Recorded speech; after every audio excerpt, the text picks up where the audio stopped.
So I've chosen a reading from John's Gospel, chapter 20, and I ask you to pay special attention to the burial cloths that are mentioned in the reading. Early on the first day of the week, while it was still dark, Mary Magdalene went to the tomb and saw that the stone had been removed from the entrance. So she came running to Simon Peter and the other disciple, the one Jesus loved, and said, "They have taken the Lord out of the tomb, and we don't know where they have put him." So Peter and the other disciple started for the tomb. Both were running, but the other disciple outran Peter and reached the tomb first. He bent over and looked in at the strips of linen lying there, but he did not go in. Then Simon Peter came along behind him and went straight in to the tomb. He saw the strips of linen lying there, as well as the cloth that had been wrapped around Jesus' head. The cloth was still lying in its place, separate from the linen. Finally, the other disciple, who had reached the tomb first, also went inside. He saw and he believed. They did not understand from the scriptures that Jesus had to rise from the dead. Then the disciples went back to where they were staying. Words inspired by God. Many, many years ago, when I was a teenager, so sometime in the early 1960s, I was reading the newspaper one day, the Cork Examiner, and I saw this photograph. And it was a photograph, a portrait of a beautiful looking woman, just a kind of shoulders and head. But the article said, "What do you think is extraordinary about this photograph?" I'm looking at it and I'm thinking, well, it's a very beautiful woman, but it's black and white. And then the article went on to explain that this portrait was actually done on a typewriter with a single letter, the letter M. So the artist literally had just typed this portrait, and by clustering the letters in different ways, he was able to create shadows and light, and so there's this perfect portrait. So then they blew it up, and all you could see was the M's, all this separated M's. But when you were away from it, you could see this perfect portrait. So I came later to realize that this is the same thing as what computer technology would call pixelation. So as you're looking at your computer screen right now, there are literally hundreds of thousands of little pixels all over the screen, and they're being lit up in various ways. They're either on or they're off through binary mathematics. And depending on how they're on and off, you get the impression of clusters that are forming the images on your screen right now. But basically, you're simply looking at a bunch of pixels.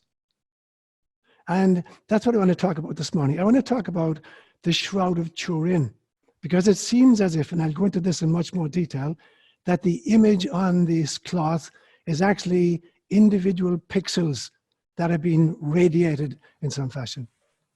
And so I'm going to make just 4 main points this morning. Firstly, I'm going to give you a brief history of the Shroud of Turin. Secondly, I'm going to talk about the shroud as a record of crucifixion. Thirdly, the shroud as a record of resurrection. And then fourthly, I'm going to talk about incarnation as a record of crucifixion and resurrection. So they're the 4 points I go through this morning. Now, firstly, a brief description of the Shroud of Turin. And probably most of you have heard and know something about it. But it is basically, it's a strip of linen, very, very fine linen, that is 14 feet 3 inches long and 3 feet 7 inches wide. And it's now held in the cathedral in Turin. And it has some very unusual markings on it, 4 different kinds of markings actually. The first one are burn marks, because it went through a fire in the 1500s. Secondly, there's water spoilage, presumably they're trying to out the fire, so there's water damage to it. But the 2 most important pieces, covered in blood stains. And even more amazing than that, there's a very faint image of a crucified man, both the front and the back and the crown of the head of this individual. And it is easily, far and away, the most studied, scientifically studied relic in the history of planet Earth. So for most of its lifetime, even when you got to see it, it was just this very faint imprint that looked like the front and the back of a crucified man. But then in 1898, an Italian, he was a lawyer, but also a photographer called Secondo Pia, took a photograph of it when it was on public display. And when he looked at the plate, the photographic negative, he nearly fell, because the photographic negative was actually a much clearer image of what was on the cloth. It was like, actually, the cloth itself was a negative image. So you put two negatives together and you get a positive. So his negative plates of the negative image on the cloth give a positive, extraordinarily clear and accurate figure of the man who was crucified. So after that, a whole bunch of scientists got to study it. It's been the most studied artifact, relic in human history. So in 1976, an American scientist, he was a professor of physics, a guy called John Jackson, got a chance to look at this cloth and used a machine, a modern machine called a VP8. And a VP8 is typically used for analyzing X-rays. So X-rays are just two-dimensional images of the inside of a person. But this VP8 machine is actually able to create a three-dimensional relief from an X-ray. So it takes an ordinary X-ray and it creates a three-dimensional relief of this X-ray. And when he applied that to the Shroud of Turin, he was absolutely amazed at the details that he could actually see. So he set up a study group, and he took scientists from NASA, from the Jet Propulsion Laboratory, from the Los Altos National Laboratories where the atom bomb was developed, and from the American Air Force. And he set up a study group which is called STURP, S-T-U-R-P, meaning the Shroud of Turin, research project. And in 1978, they were given access to the Shroud for 120 hours continually. And these scientists are from all different kinds of scientific disciplines. They did every imaginable test on this because they started off thinking that this obviously was some kind of a medieval forgery. Somebody had painted this image on it. They were able to prove without a shadow of a doubt this was not a forgery. There was no paint whatsoever on this. But what they saw was that there was no way, even with 20th century technology, that you could reproduce that image today. There is no way on God's green earth that you could reproduce that image today, even with all our technology. And so what is the background to this? Where did it come from? Where did it travel to? So I'm going to just recreate for you the journey it took. Now, from the 1300s on, there's a detailed historical record of where it's been. But there are stories that go back before that. And much more importantly, the pollens contained in this shroud give evidence as to where it was. So a Swiss criminologist who was the world's leading pollen expert, a guy called Max Frey, who is the expert on pollens and pollen fossils. He has the biggest collection of pollen fossils in the world. And he analyzed this shroud. And he showed that the vast bulk of the pollen fossils on this shroud come from an area in northern Judea around Jerusalem. The second greatest bunch of pollen fossils come from Edessa in Turkey. The third greatest group come from Constantinople, and then the least number comes from southern France. And tradition has it, in actual fact, that this shroud, which wrapped the body of Jesus, spent time in Israel. And then it was taken to Edessa in Turkey in the year 360, and it stayed there until the year 943. And then in 943, it was taken to Constantinople. And it stayed in Constantinople until the year 1204, when the Fourth Crusade, coming from Europe, sacked Constantinople and grabbed this artifact and took it to southern France. So even though there's not a kind of a written record of its travels, there's a pollen record and a kind of a traditional record of where it spent its time. But in 1349, it became part of the dowry of a fifth-generation woman descended from the Crusaders who sacked Constantinople in 1204. It was part of her marriage dowry. And then in 1355, for the first time ever, it was put on public display in the West. In 1453, the ownership changed hands and it was given to the Duke of Savoy in Switzerland, in Geneva, in Switzerland. About 80 years later, in 1532, there was a fire broke out in this guy's palace and the shroud was damaged. Some parts of it were damaged. And 2 years later, some sisters, the Poor Clare nuns, mended the shroud in the places where it had been damaged using colored cotton. Now, the original is linen, but they repaired it with colored cotton. In 1578, the shroud was taken to Turin, although it still belonged to the Duke of Savoy from Geneva. During the war from 1939 to 1945, it was taken out of the cathedral and it was secreted in some monastery someplace. And then in 1983, ownership went to the Vatican. So the Vatican now owns it, although it's still in Turin. And then in 1997, there was a fire in the cathedral in Turin as a result of arson, and the shroud had to be rescued for a second time. So that's kind of where it traveled and kind of the lineage of it. So that's basically my first point.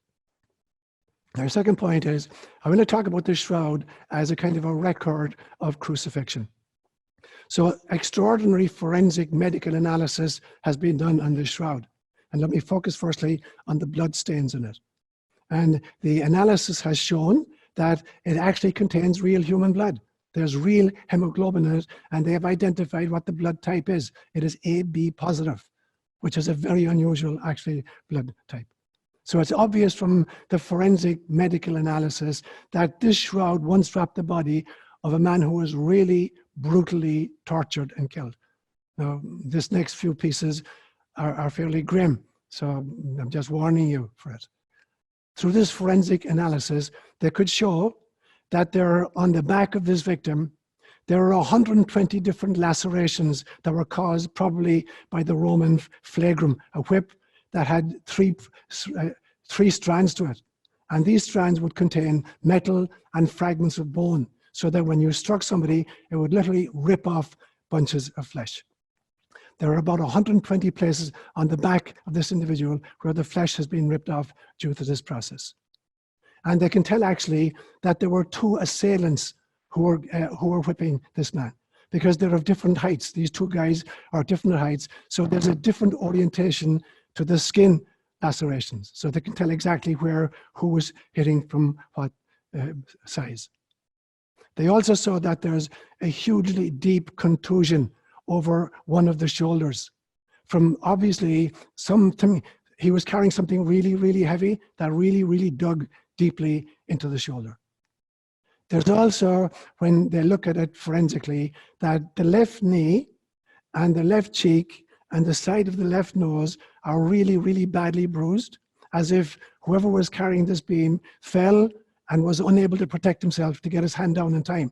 So the left knee is badly damaged, the left cheek is badly damaged, and the left side of the nose is badly damaged. Moreover, they found localized dirt on the feet and the heels and the face, indicating some kind of a fall. They look at the bleeding of the wrist. The figure is lying, obviously, and the hands are crossed. So the right hand is crossed over the left hand. So you can see very clearly the mark of crucifixion on the right wrist. Now, when the Romans nailed somebody, they didn't nail them to the palm of the hand. The body would just have torn it and fallen through. So this is where it was nailed.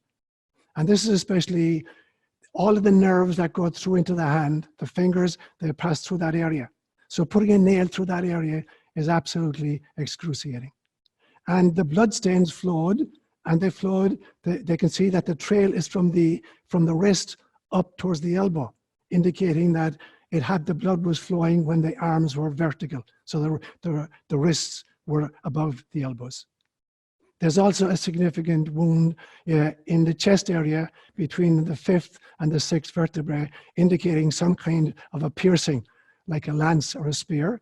And there's blood in that area, and there's also some kind of liquid serum at least. And if you remember the gospel accounts, this is very closely aligns with the fact that he was stabbed and finally blood and water came out from the periosac.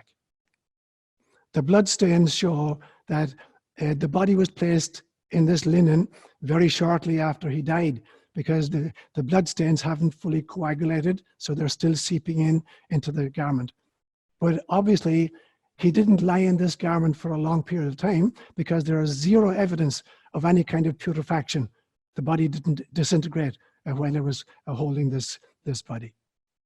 So how do you figure out, okay, so some crucified individual was laid out in this. When you figure out who it was and when it was and where it was? So the Romans who used crucifixion, and it seems to me like if you want to think of a really, really evil way of killing a human being with the most possible pain, I can't think of any other method which is more vile than that. But to add to it, when the Romans crucified somebody, he couldn't be taken down from the cross even after he died. He was left there for birds of prey to eat the body. So typically, crucified people were on the crosses for weeks until the birds just had their way with them. But obviously, this didn't happen in this case. So what we know is that between 6 CE, 6 in the Common Era, 6 AD, and 66 AD, there was a special provision accorded to the Jews because of their religious sensibilities, that a body had to be buried before sunset and had to be buried within 24 hours of death. And so in the year 6 CE, Augustus Caesar replaced the king of the area, Herod Antipas, who was the son of Herod the Great, and he replaced him with a procurator. And in deference to Jewish religious belief system, he allowed victims of crucifixion only in Israel to be taken down off the cross and to be buried. So nowhere else in the Roman world was this permissible. So we know this was rescinded in the year 66 CE, when the Jews revolted against Roman occupation, and there was a siege of Jerusalem that went on from 66 AD to 70 AD when the city fell. So in 66 AD, that special provision was rescinded. So whoever lay in this body was crucified, we know, between 6 AD and 66 AD. Very, very recently, using advanced scientific methodology, they've discovered that there were actually coins on the eyes of this person. They come through, the image is actually on the cloth itself, that there were coins. And they can tell exactly what the coins were. There were a particular kind of coin that was minted by Pontius Pilate in the year 29 AD. And in fact, there are only 5 such coins now still extant, in museums throughout the world. So 2 of these were on this man's eyes. So that narrows the gap. So whoever this man was, he was crucified between 29 AD and 66 AD. Now, Max Fry has shown as well that the pollens which are on this cloth only appear around Jerusalem in March and April. And so we can now say that whoever was crucified sometime in March or April between 29 AD and 66 AD. And the dirt on the cloth, the dust that's part of it, particularly around the nose and the knee and the heel, is a particular kind of, it's called travertine aragonite, which is found in Jerusalem, around the area of Jerusalem. So very, very accurately and scientifically, they can zero in on the timeline and the place in which this crucifixion took place. Now, can we then say it's Jesus? Maybe there were other people crucified at this stage, other Jews, and put in tombs. When you read through the gospel accounts, there are 2 fascinating, unique differences. The first one is that we are told that when it was coming to sunset, they got permission to take the body down. So they checked, and there were 2 people who were crucified with Jesus. But when they came to Jesus, they saw that he was already dead. So typically, for the Jews, in order to make sure they could be buried before sunset, when they would come to crucified people, and this is really horrific, they would come up to the hanging body with a cudgel and they would smash the 2 shin bones. And so the body immediately sagged, which meant that within 4 or 5 minutes, the lungs are compressed, the man can't breathe, and he suffocates to death. But in the case of Jesus, we are told in the scriptures, when they came to him, he was already dead, which was fairly unusual. And so just to make sure he was dead, they didn't break the legs, they just stuck a spear in the side. So there is no other victim of crucifixion, who would have that kind of a spear thrust. And secondly, it's obvious from this shroud that this man was wearing a crown of thorns. And actually, it wasn't just wrapped around his forehead, it's actually a cap that goes right on top of the head. And we know from the gospel accounts again that to add insult to injury, that the soldiers mocked Jesus as the King of the Jews. And so they fashioned this crown for him and put it on his head. So there's no evidence anyplace else of any other Jewish victim between 29 AD and 66 AD who has a spear thrust in the side and is wearing a cap of thorns. So it's fairly obvious at this stage that, this garment wrapped the body of Jesus. So that's my second point. So the Shroud of Turin is a record of the crucifixion of Jesus, as far as I'm concerned. I want now to look at the notion that this Shroud of Turin is also a record of his resurrection. It's obvious from this, so there's two kinds of images. Leave out the burn marks and the water spoilage. The two kinds of images are blood images, which is real blood, but then superimposed on that, there's a photographic image. Now, it is very, very difficult to take a photograph using linen as the kind of the emulsifier. Extraordinarily difficult. But it's obvious that this second image is overlaid on the blood stains, telling us that this image was formed after the man had died and while he's in the tomb. Now, the shroud itself, what happened is they laid the shroud down, it's 14 feet long, the body is laid on it, and then it's folded up over his head and down the front of his body over the crown of his head. And so the blood stains then get onto the cloth at this stage, but after the blood stains, there's this extraordinary event. Something happened to create this image. And this image is literally 1,000th of a millimeter thick. It doesn't go into the cloth itself. So linen is composed of fibers of various kinds, and each fiber is composed of hundreds of little fibrils, tiny, tiny little strands that weave around to create an individual fiber. The image is only on the very, very top fibril of these. It's less than 1,000th of a millimeter thick. However, this image was formed. And what they've come up with is the realization that the only way this could have possibly have happened is that if there had been an extraordinary burst of ultraviolet vacuum-created radiation that lasted less than 1/40 billionth of a second, but at a power of several billion watts. It's the only scientific explanation as to how this image could have been transferred onto the cloth. Now, the problem is this, that it would have to have lasted only 1/40th of a billionth of a second. Otherwise, the heat would have totally disintegrated the entire cloth. But it had to have the power of several billion watts. There are no lasers on planet Earth, even when they're all combined together right now. There's about 14,000 such, lasers on planet Earth. Combined, they could not create that effect. So what happens is somehow there was an explosion of light from this body. The scientists say it's the equivalent of having a nuclear blast in between two sheets of linen. So it seems that for a moment in time, for 1/42nd of a billionth of a second, there was a burst of light which is brighter than the sun itself that created this impression on the cloth. And then there are two more really extraordinary messages from it. And the first one is that the image, as distinct from the bloodstains, on the bloodstains you can see that the man is lying supine, is on his back, and there are bloodstains all over his body. And the buttocks are depressed in the sense that he's lying on his back, so the soft tissue is going to flatten. So under the calves and under the buttocks, it'll be flat, and that's indicated by the bloodstains. But when you look at the actual image, the radiated image, there's no depression of the buttocks or the calves, which means that when this event happened, the image formation, the man was not lying down.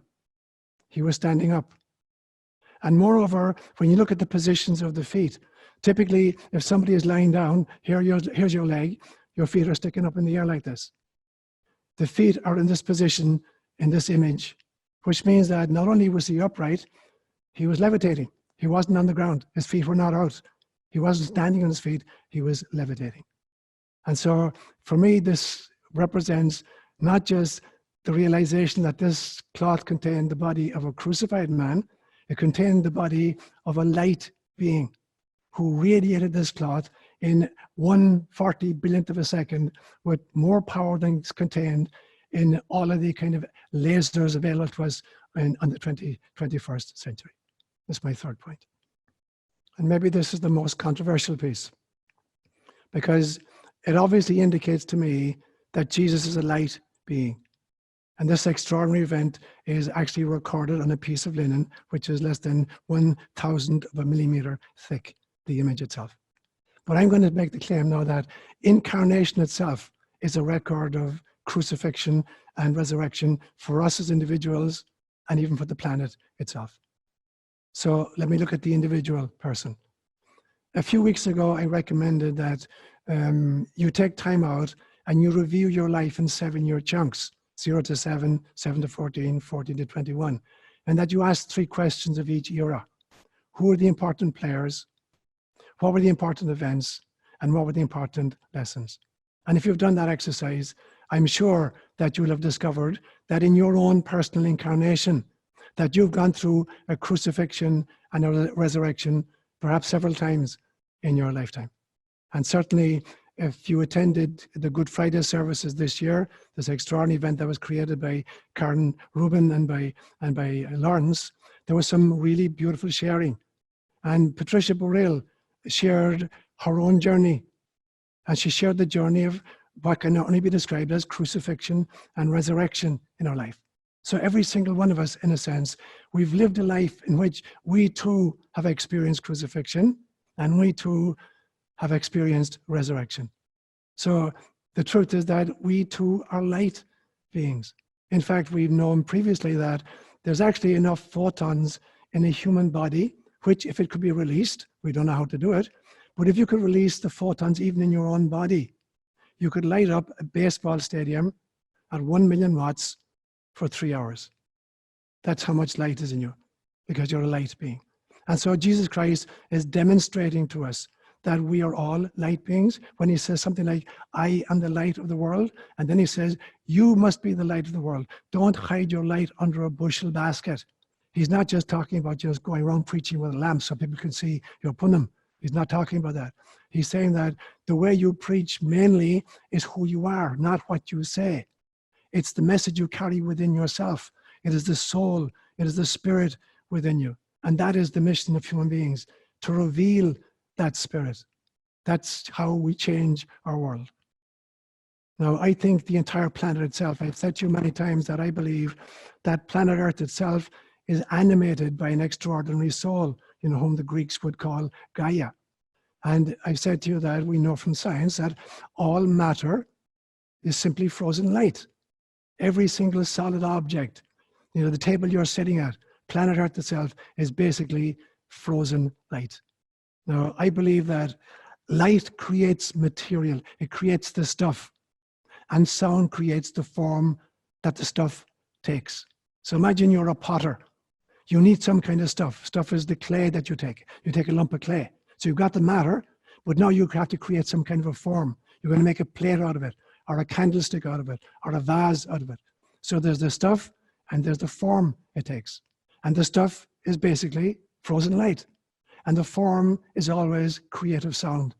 And that's, so in a sense, all of creation is a dance between light and logos. And for me, this is my understanding of John's prologue in his gospel, where he says, in the beginning was the word, the sound, and the word became flesh, frozen light.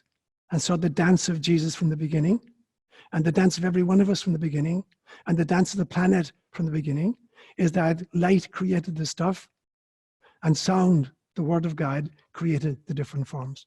But our words too create forms. So we have to be really, really careful of the words we speak and the thoughts we have, because we are creating from the frozen light the future of the world itself. The Aborigines of Australia have this beautiful mythology that says that the entire world itself came into being through the songs of the ancestors. It was the ancestors singing, or God singing, that actually brought the world and the cosmos into being. And so every mountain, Mount Morop, has its own song. Every river, the little creek that runs down half a mile away from me, has its own song. So an Aborigine in Australia would never think of climbing a mountain whose song he didn't know, or swimming in a creek whose song he didn't know. Now, the question I ask myself then, and I ask our world during this period of quarantine is, what word are we going to sing in order to birth a new world? We are creating through our light, the matter, and through our sounds, our words, we're creating the form that the world is going to take after this lockdown of the coronavirus. Let me leave you with this final thought. When I was kind of thinking about this homily on Holy Thursday, and I'm walking, I live in the middle of the forest, and I'm thinking about what I want to say and what I need to say, I had suddenly this extraordinary image. And in this image, I find myself about a mile above a beautiful beach. So I'm up in the air, about a mile up in the air, and I can see this extraordinary, this big beach, sand-colored beach, and there are hundreds of thousands of people on this beach.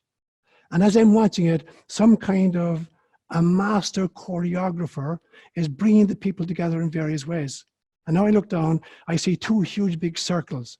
Each circle is composed of about 100,000 human beings. The two circles are side by side. And underneath these circles is a rectangle, a long rectangle, and there are 10 rows of people and hundreds of people in each row. And then I realized that every one of these people is carrying some kind of, like a sombrero, but they're holding it down. And then on a note from the choreographer, everybody puts their sombrero on. And there are two colored sombreros in the circles. One color is blue and the other color is green. And suddenly, as the choreographer gives this signal, they put these sombreros on, and I see a perfect map of planet Earth, the two hemispheres. I can see in one hemisphere, the people with the blue hats are creating the effect of an ocean, and the people with the green hats are creating the effect of land. I can see Ireland, England, Europe, the Middle East, Africa, Asia, right down to Australia on one of the circles. And the other circle, I can see the Western Hemisphere, from Alaska to Greenland, down through Canada, the United States, Mexico, Mesoamerica, South America, right down to Tierra del Fuego at the very end. And these two vibrant circles side by side give an absolutely perfect image of the geography of planet Earth. And then I look at the rectangle underneath, and I suddenly realize it's spelling out a phrase. And the phrase says this: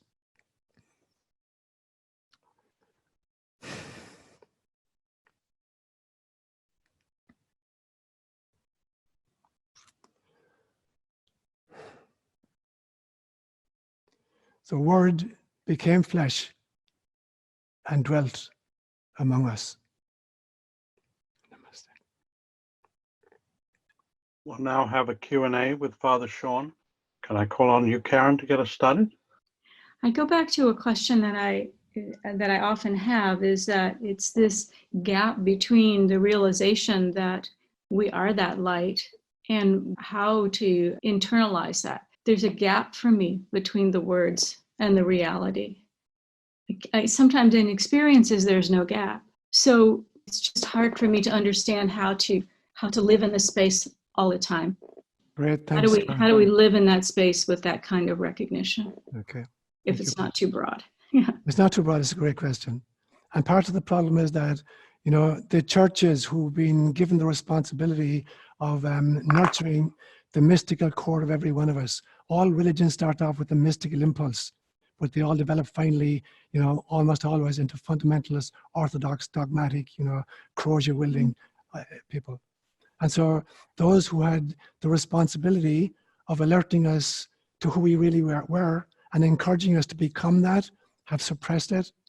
So the biggest difficulty for most people, particularly of a religious bent, is to try to get out from under the kind of the oppressive shadow of orthodox religious theology into the realization that when you really listen to any of the great avatars, like a Buddha figure or a Jesus figure, again and again and again, they're not coming to be imitated. They're coming to kind of demonstrate, to be prototypes of who we supposed to be are. So Christ himself, almost with his last breath at the Last Supper, will say to him, you find it in John's Gospel, the same things I do, you will do, Right. and even greater, because I'm going back and I'm going to send the Spirit. So the first part, to address your question straight on, is we have to get out from under the teaching and the dogma and the theology that tells us, that we are sinners and Christ is the unique Son of God. Christ was an extraordinary avatar. Of course he is the Son of God, as you are the daughter of God. You are no less beloved of God than was Jesus. Mhm. But you've been told and indoctrinated that you're basically a sinner and that you have to keep a whole bunch of rules in order to merit heaven and finally squeeze in, into the heavenly realms. And the truth is not. So you have to have that realization first. You can't activate that realization until you come to the place where you know it to be true. So the first stage is to get out from under the shadow of kind of religious orthodoxy and fundamentalism. Now, then it is through your own meditation, through spending time in nature, to spending time with little children, to watch how they speak. What is the reality with which they are in constant contact? And then realize that's the deepest reality of all. So I keep going back and saying again and again and again, you must be tired of me saying it, that imagination is not the same thing as fantasy. Fantasy is making up stuff that's not real. Imagination is the ability to alter your state of consciousness, whether it's through art or meditation or time spent in nature or yoga, whatever it is, in order to enter different dimensions, interact with beings and energies in those other dimensions, learn from them, and then bring that back and cross-fertilize it in this dimension. So stage one, you have to get out from under the shadow of fundamentalist religion. Stage two, you have to create some kinds of practices that allow you access to altered states of consciousness. And then stage three is when you come back. You have to try to be mindful throughout the day before every thought you catch yourself thinking, Mhm. and every word you find yourself saying, and every behavior you find yourself engaging in, and ask myself the question, is that thought, is that word, is that action coming from the light being inside me? Or is it coming from this, overlay that's been created by incarnation and particularly by a sinful sense of self? So there would be the three stages. So it seems like it'd be really important to not fall back into allowing things into your life that pull you back. That's hugely important. In a previous homily, I think it may even have been the Christmas Day homily, I talked about the Buddhist and the Hindu notion of a tulpa. And the tulpa is a thought form that's given so much energy that it becomes a separate being, separate from the thinker. And now it can interact with the thinker, and have an effect. And if enough people have the same kind of thought, you create, a kind of, even a national tulpa or a global tulpa. And so if our thoughts are thoughts of anger or fear or anxiety or revenge, we're literally creating a global monster, which is dictating the course of our future history. So we must begin this process of renovation and renewal at an individual level.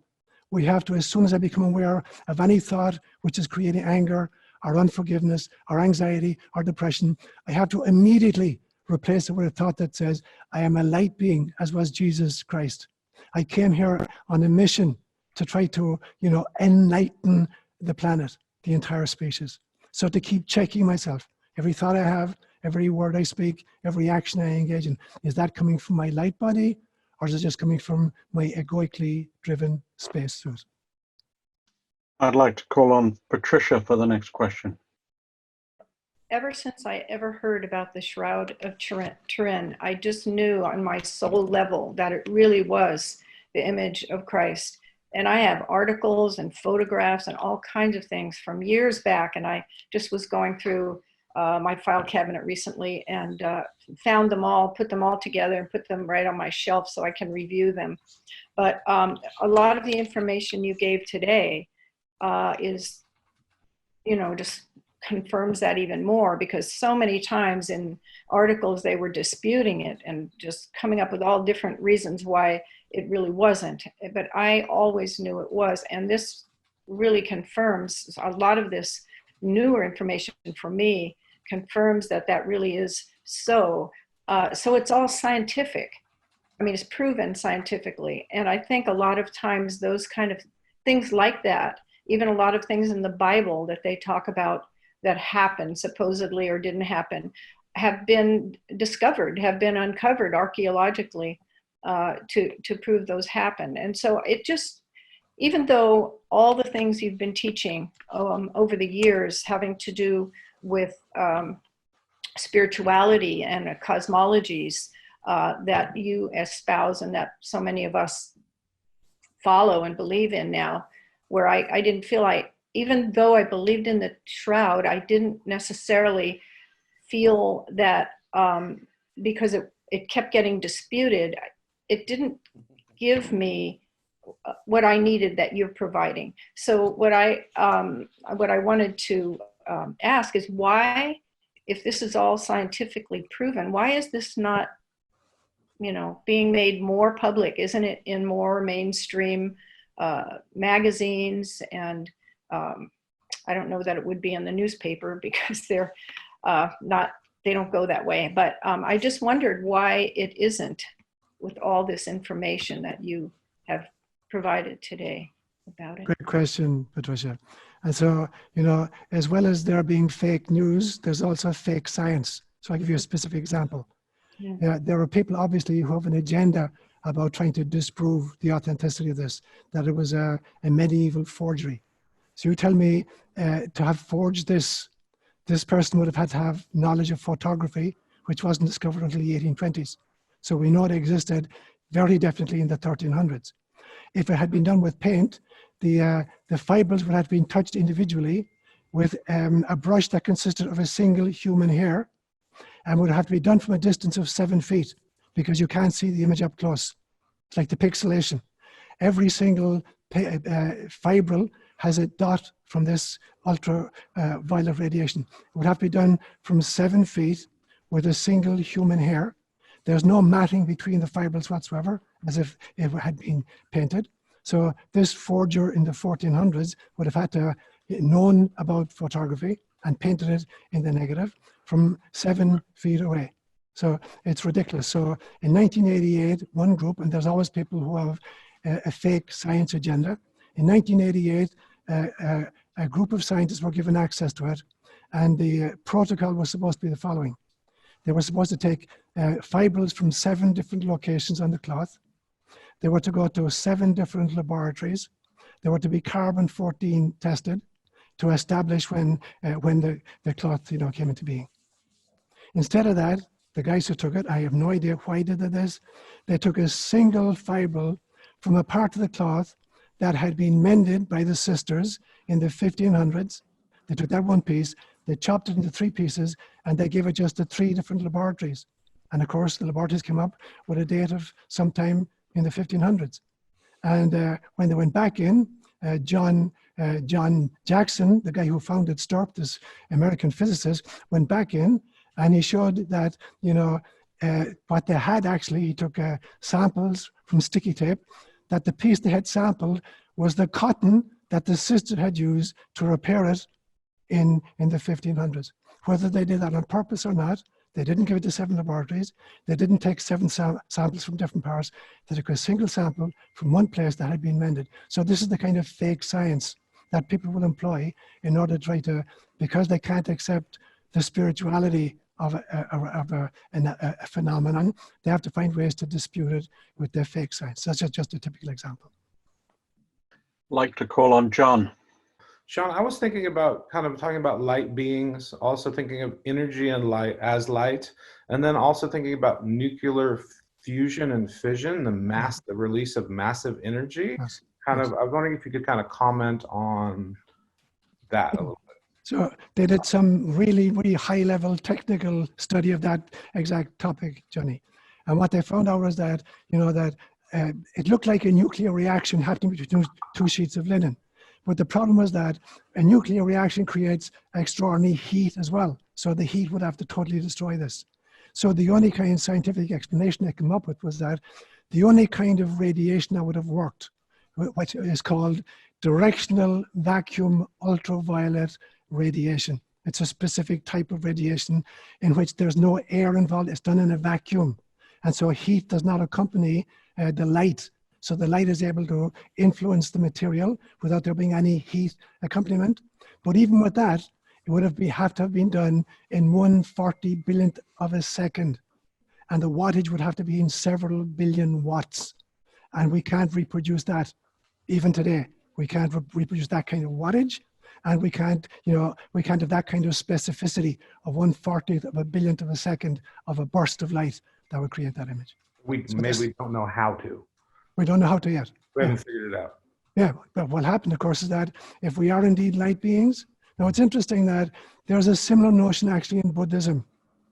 Buddhism claims, and it seems that there's evidence, there's witnessed evidence for it, that for some really advanced, avatars or gurus in the Buddhist tradition, that when it comes time to die, they sit in meditation and they disintegrate in what's called the rainbow body. The body completely vanishes and what's left is rainbow light. Now they claim that sometimes there is a residue, and the residue is hair and teeth, but that the rest of the body literally disintegrates into a rainbow. So there's another tradition with the same kind of belief system. I'd like to call on Bill. Hi, Seán. About the rainbow body kind of gives a new spin on the idea of enlightenment. And for most of my life, I've been seeking enlightenment, but I've had this nagging thought that, well, gee, if I really attain that, would I just sort of disappear in a flash of light? In that sense, then I wonder if it's necessary for us to remain somewhat endarkened if you want to stay embodied, so we can't kind of know the whole picture. That's a great question, Bill, and I agree completely with you. And so it's interesting to me that even Jesus, who's a light being, had to take on incarnation, including all the vicissitudes of struggling in a spacesuit.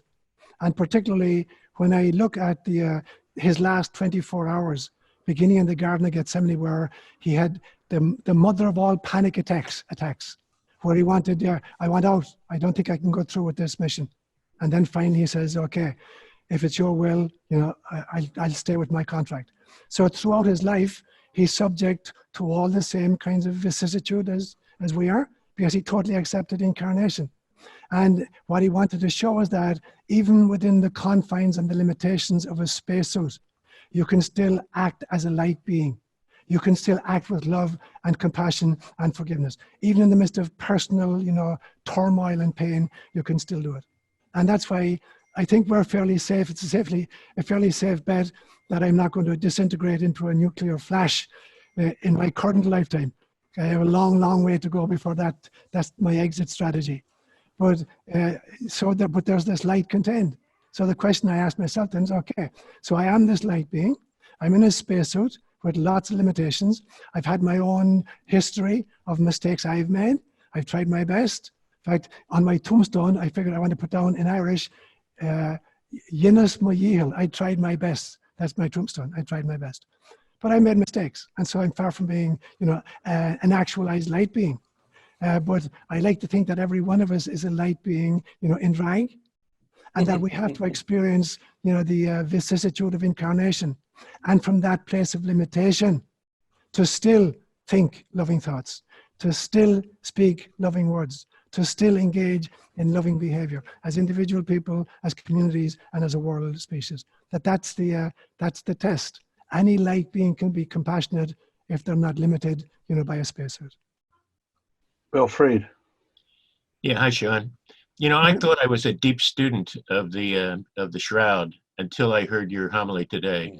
You've really gone into great detail. But I have one question. Sure. Could it have been, based look into your science, could it have been that the being that made that image on the Shroud was alive? Was alive? Yeah. Yes. Yeah, I know. I've heard you say this a few times. You gave a great response on Good Friday as well, Bill. So you could well say that it was alive, or at least that it was, revitalized, because very definitely the image on the shroud, as distinct from the bloodstains on the shroud, is the image of a man in a standing position levitating. So obviously it's activated in some way. Now, I know that there are theories out there, and I've heard you say as a possibility that in fact Jesus didn't actually die on the cross, that somehow he appeared to be dead but was resuscitated by the Essenes and then spent time in India, and other parts of the world. Anything is possible. But Well, if the Roman soldier stuck the spear into his side and blood and water came out, wouldn't that indicate that he was alive? No, it would indicate that the last residue that all the body had left was the serum that surrounds blood. So very often, if you have blood, for instance, on the surface, once the blood begins to coagulate, the serum leaks out and creates a kind of a corona around the blood stain. Right. It's a separate kind of liquid. And so that's the final stage of the bleed out. And so it would appear to me that if that lance went into the heart, I can't see any way in which the body could have, survived and not died in that process. Thank you. Yeah, sure. Colacon Wavan. Hey, Father Seán. Well, good morning to you. Good morning, bro. I'm going to try to ask this question, and I may use words that have a gauge to them. So, I know you'll know what I mean. Your stuff is pretty far out there, okay? So in the Harry Potter word, if you meet a muggle along the way and you're trying to explain this stuff to them, right?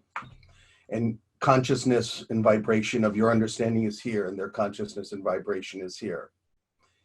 What do you do if they're interested, but they start challenging you and they just cannot get up to that 110 to 220 kind of understanding and voltage, right? And then it gets confrontational. They're like calling you names. Where's your credentials? Where's your proof? Where's this shit come from? That stuff. Right. Brilliant question. Okay. Rob. Yeah, brilliant question. And so obviously Jesus faced this issue in his life, and he came up with a brilliant solution, a solution that all the mythologies of the world have attempted to imitate. And it's this, that the best way to teach any deep, deep, deep truth is in story form or parable or some kind of art form. Because when you give a teaching, a kind of an intellectual kind of dogmatic assertion in any topic, your words have only kind of one meaning because the terms are very, very kind of clinically defined. When you speak in parables or stories, then everybody who listens is free to unpack the message according to their own abilities. And at various stages, I'm sure you've seen this, I've certainly seen this in my life. As I've revisited the stories of Jesus throughout my 73 years, there are times right now when I see a whole new meaning, to what I thought I had understood. Because you can revisit a parable and extract from it whole new meaning depending on where you have kind of developed in the interim. Yeah. And so the best way, to try to, present the message to anybody is to tell them stories. If they choose, to accept it in a literal fashion and to kind of say, this couldn't have happened, that's where they're at. There may come a time when they're prepared to unpack it differently, when they've had enough life experience and have experienced enough love and compassion and, miracles in their own lives that they can now unpack it differently. And I want to say one word about this thing, miracle. If you say to me, was that a miraculous event? I would have to say, well, I'd have to say, what do I mean by miracle? And if miracle means that God temporarily set aside cosmic laws in order to indulge his son, I don't believe in miracles. If you say that the universe and the cosmos is a much, much more complex phenomenon than we understand it, and that great avatars have learned how to play within that cosmos in ways that we still haven't understood, then it looks miraculous to us. If you went back into the 1600s with your iPhone and started playing it for somebody, they think you were a magician. So people take time to get up to speed. And so Jesus is just so far ahead of the rest of us, that he's playing the cosmos because he understands it in a way that you and I don't understand it. And so it appears miraculous to us. But in actual fact, he was working with cosmic laws as he knew them. Amen. Thank you. Call upon Ingrid. I really love the dowsers, and they taught me the cosmic law 1 of energy. Everything is just energy. It has a vibration, frequency, and information. And our energy field is always interfacing with the infinite field of quantum possibilities all the time, based on our expectations, thoughts, conditionings, words, actions.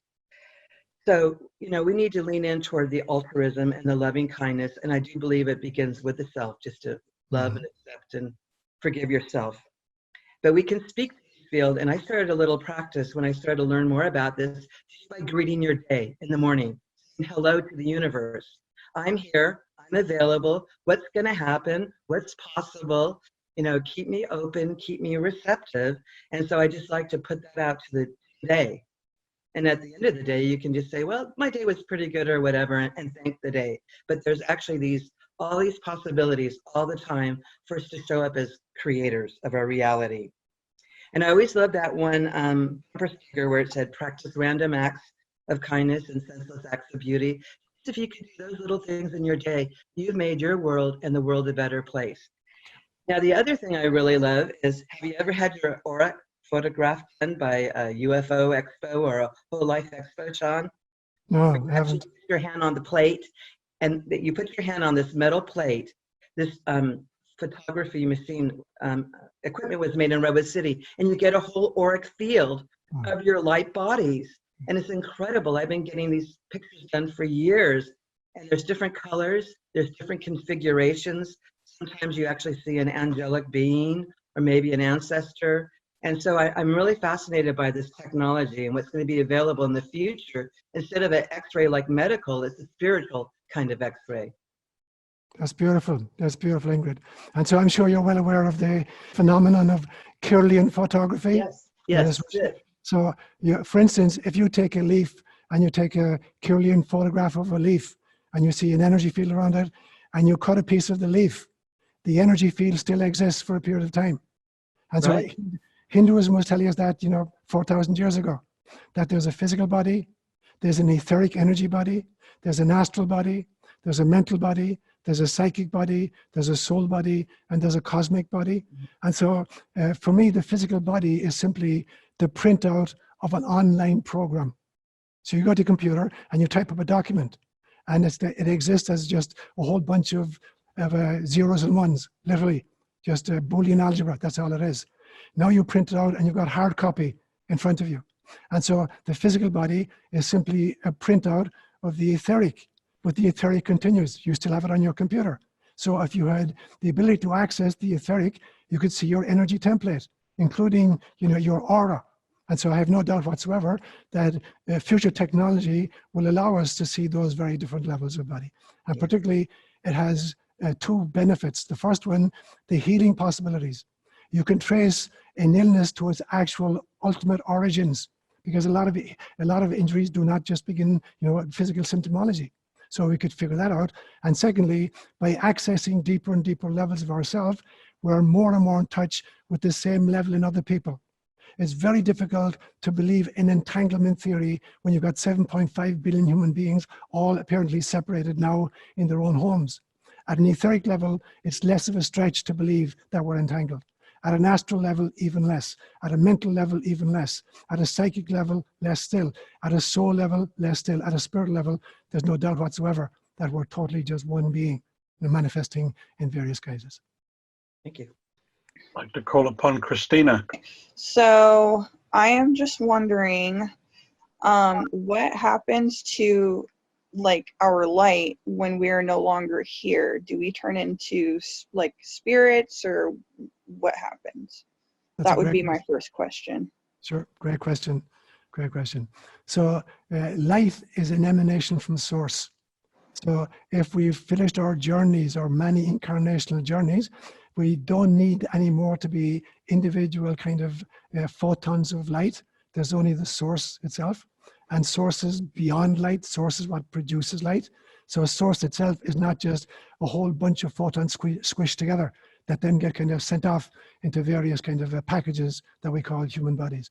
So a source itself, obviously, it's an ineffable reality. It cannot be articulated. It has a transcendence about which we can say nothing. We can experience its immanent facets. So we can all experience God in various ways, but what we experience is simply a manifestation of that which cannot be comprehended. So once we get back these levels of body all the ways up to the individual soul, the final stage of the journey of the mission is total merging with Source. It is being part of cosmic consciousness. It's what happens when waves run up along a beach, and you see the wave run up along the beach, and then it comes back down into the ocean. For a moment, the wave appears to be a discrete, ontologically separate item. You can, see the perimeter of it, but it's only a temporary phenomenon. It gets sucked back into the ocean, which is the ultimate reality. So God is this ocean of love, if you want to put a term to it, of which we are simply waves, or sometimes little discrete droplets that have been dropped on the ocean and kind of sparkle in the sunlight until the next wave comes up and says, come back home. Okay, and then my second question would be, if Jesus did not lay in the cloth long enough to decompose, how long would he have stayed in that cloth? So we know from the gospel accounts, for instance, that the Jewish burial practices are such that there's a whole ceremony about preparing a body for burial. But in Jesus' case, they couldn't do it because the Sabbath was upon them, and it was actually a very important Sabbath. It was their Passover, the beginning of Passover. And so when you read through the Gospels, they had to very hurriedly put him in a cloth, lay him on the slab, wrap a cloth around his head, which was placed separately. Now, the reason for this is, in the Jewish system, you had to gather all the bodily fluids. They all had to be buried together. So there would be a separate cloth wrapped around the body to take charge of any blood that's coming from the mouth or the nose, or any fluids that are coming from the head, to make sure that they were all preserved, because all of that had to be buried with the body. So that's put separately. And then the shroud is laid down, the body is laid in it, and then it's folded back over his head. But it's not wrapped tightly around it. He's not swaddled, because they couldn't do servile work on the Sabbath. And that's why on the Sunday, so they had to wait from sunset on Friday evening to sunrise on Sunday morning, which would have been a period of about 36 hours. Only then could Mary of Magdala try to rush out to the tomb and then begin preparing the body for a proper burial. So there would be all kinds of spices and washings that would have had to take place in order for the body to be properly buried. When she got there, there was no body. There was these two cloths, which is why I chose that reading and asked you to focus. There were two different cloths. And there's blood on the face cloth, but there's not an image on the face cloth, because that was wrapped around initially and then taken off to conserve the fluids. And then he was laid in this big one. And so he hadn't been buried. He'd been temporarily placed on a slab in a tomb until they could do the funerary rites properly and then bury him properly.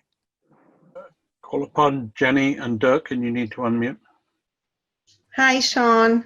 Hopefully this is not too personal to you, but we saw in the end when you told about your vision in the walk in the woods, and the word became flesh, that you were really touched. So for me, it would be a pleasure to hear what has it meant to you, what the vision showed you. Well, what I saw was this really graphic image.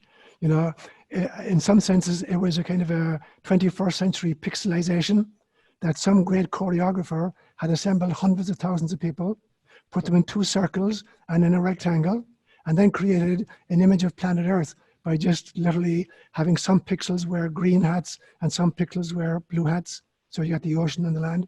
So from where I was, I could see perfect images of the two hemispheres of Earth, and then the statement underneath that said, "And the Word became flesh and dwelt among us." And for me, what represented was, at this stage, we're all in lockdown. The planet itself is on lockdown. But here was the guarantee that I was getting in my vision on Thursday, that the Word has become flesh. The planet itself is a Word of God made flesh. Every single one of us is a Word of God made flesh. It didn't just happen with Jesus once 2,000 years ago. There is Yes. nothing that is not a word of God made flesh. So it's like a wake-up call. Can I looking out at, you know, where I live in the mountains and in the forests, and everything I see is a word of God made flesh. So when we can begin to see that every person, no matter who that person is, and every, you know, every little kitty cat, every banana slug, every oak tree is an expression of the divine. It's a word of God made flesh. When we can recognize that not just as a nice idea, but that we can feel that in our hearts and in our souls, and that our relationship comes from that place. I'm always convinced that the strange statement that you get in the book of Genesis, where God has created all these animals, and then he allows Adam and Eve to name them. And you can imagine Adam and Eve looking at a giraffe and saying, what are we going to call this guy? Banana slug? No, it doesn't feel good. How about butter? No. How about giraffe? Yeah, let's call him giraffe. That they were just hanging, you know, identity tags on these animals. That's not what the story is telling us. The story is telling us that God initially intended that we would have deep personal relationships with all of these animals. Naming in Hebrew didn't mean hanging an identity tag on it. It means being in touch with the essence of. And that's why God refused to divulge his name to Moses. When Moses said, I don't even know who you are. You're sending me back into Egypt where I'm wanted for murder to tell these Israelites that their God sent me. Who the hell are you? And God says in Hebrew, Ehiya Ashir Ehiya. I will be who I will be. He did not use the present tense. There's no present tense of the verb to be in Hebrew. He said, I will be who I will be. In other words, God cannot reveal his name because when you know the name, you have some level of control over. And so God allowed Adam and Eve to name the animals in order that they would have responsibility and have a relationship for them. And the word that's used in Hebrew is radah. And radah can mean the ability to exploit, to dominate, or to have responsibility for. And we've always taken the first two meanings. And so even from Eden, and even from this vision of Holy Thursday 3 days ago, it's the realization that, you know, the Word has become flesh and is dwelling among us. And you're not going to have to wait for another avatar to reveal himself and say, I'm the Messiah, I'm back. It's not that. There's no place you can look where the Word is not. So the question is, the Word became flesh and dwelt among us. Can you see that Word?